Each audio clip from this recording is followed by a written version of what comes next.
Caravan ఉన్న చోటు నుంచి స్పాట్కి 10 minutes అండి ఉమ్, వెళ్ళడానికి, రావడానికి 10 minutes, మార్చుకోవడానికి 10 minutes.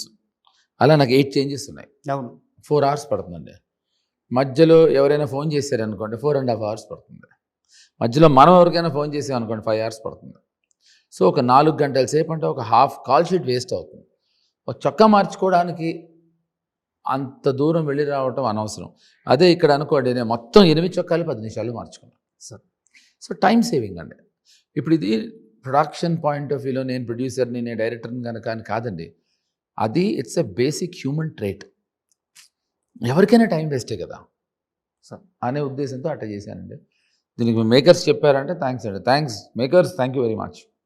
అండ్ అంటే నేను సీరియస్ క్వశ్చన్ అనుకుంటున్నా, దీని Yeah. మధ్య ఏమైనా కాన్సెప్ట్ ఉండొచ్చేమో. ప్రమోషన్స్లో మీరున్న దగ్గర తరుణ్ భాస్కర్ గారు ఉండట్లేదు, తరుణ్ భాస్కర్ ఉన్న దగ్గర మీరు ఉండట్లేదు. అండ్ ఇప్పుడు దాకా వచ్చిన ప్రమోషన్ కంటెంట్లో కూడా ఆ సినిమాలో ఆయన లేయర్ వేరుగా ఉంటుంది, మీ లేయర్ వేరుగా ఉంటుంది. ఇద్దరు కలిసిన ఆ సీక్వెన్స్ షార్ట్స్ కానీ ఏవి చూపించట్లేదు. ఇది కాన్షియస్గా తీసుకున్న డిసిషనా? మీరు అనేది సినిమాలోనా ఇంటర్వ్యూస్లోనా? ఇంటర్వ్యూస్లోనూ అలాగే ఉంది, ఇప్పుడు దాకా ఇచ్చిన ప్రమోషన్ కంటెంట్లోనూ అలాగే ఉంది. మీరు చూడండి, సినిమాలో ఉన్నది మెయింటైన్ చేస్తున్నాం మేము. అదే కాన్సెప్ట్ ఓరియంటెడ్గా మెయింటైన్ చేస్తున్నట్టున్నారు. అలా మీకు అనిపించింది, ఇప్పుడు నేను కాదంటే బాగుండదు. కానీ అది కాదు.